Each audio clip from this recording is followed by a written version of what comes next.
Hello, I'm AC-155. What we're reviewing today is Epithet Erased.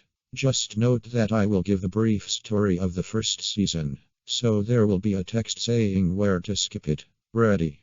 So the show states a girl named Molly who has a word attached to the soul that can give off powers called an epithet.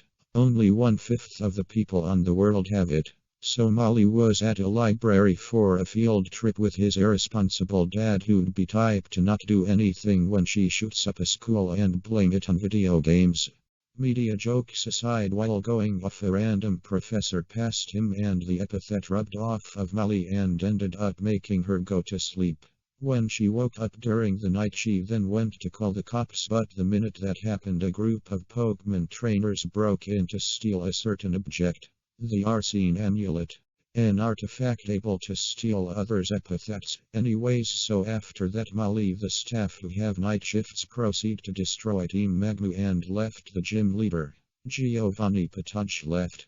Then after the staffs reveal that they are actual thieves and took the Team Magmu and Molly hostage, Giovanni and Molly. After tricking one of the thieves to letting them go, the same scientist that put Molly to sleep on accident, they fought and then told him that he's being tricked and that the quote-unquote staff were thieves and they are what they should go up against instead of Molly and Giovanni. Skip to some minutes, they encountered the guy they tricked, the barrier guy, and they all made a run for it with the professor going to the leader, Lady Mary. Meanwhile, Molly was going up against Indus Barrier Man, then tricked him to getting arrested, so Molly crashed to where Lady Mara was at just when she was about to kick the professor's ass, then distracted her. Mara then got the Arsene amulet, then was about to suck Molly's epithet before the professor sacrificed himself to then meet getting his epithet instead of Molly. Afterwards, Molly revealed Mara was screwed as it was part of her plan as Giovanni swatted her to the wall. Then the cops arrived. A woman named Percy, she's important later, came in as Giovanni and his Pokemon trainers for a way with Molly being escorted home to sleep. Then that's the end. Just kidding. After Giovanni got the amulet, he attempts to sell it to a scandalous-ass criminal in attempts to get into the higher ranks of his Pokemon team. So he went to a small place called Redwood Forest. He then meet the guy as his name was Murdoch Ramsey and showed his epithet off, which is basically the Midas touch but controllable. They were said to meet in a nearby tavern. Though while that happened, a bounty hunter named Zoru and the police officer Percy. Just when Giovanni was heading to the tavern, two Pokemon principals, a rank above captain, head over and demand to give the Arsene amulet, and Giovanni, not wanting to lose his rank, gave it to him. Soon Percy then came over to then team up with Ramsey to get the amulet. Mostly so Ramsey can't actually get arrested. Soon Giovanni, Percy and Ramsey were in the real tavern. A fight with the principals happened and Giovanni tried to get the amulet but failed. After catching one of the principals and bribed them to tell their plans, they were heading to the railway.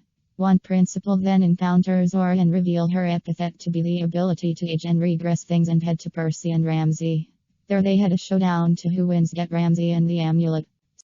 Then skip it to where Percy cuffed Ramsey together with herself with a rule with no use of epithet, with a special cuff that makes you forget you have an epithet. After Ramsey breaks one of Zora's gun, she got passed to breaking the rules. Ramsey made a plan by making himself immune to her epithet and Percy shocking the duck out of her with her epithet that summoned towers with shocking rods. Then after that, Ramsey tricked Zora to getting a fake version of the amulet during his plan, ultimately failing the mission.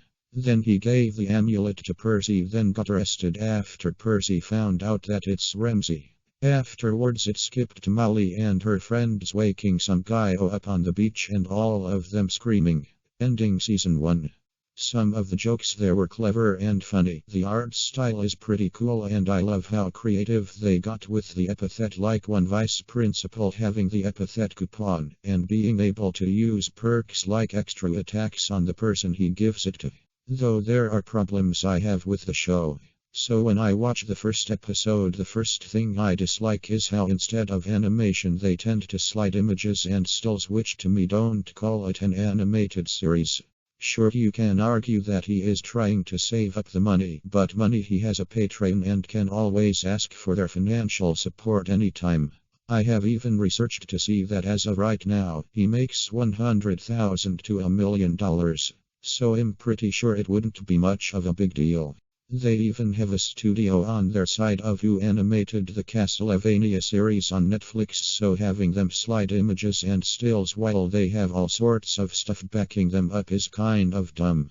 While you may complain that they are trying to conserve money, the thing is that I have seen a lot of shows having low budget but still enjoyable. So I'm conclusion the show is funny and creative, but there always room for improvement. That's all so far. Bye.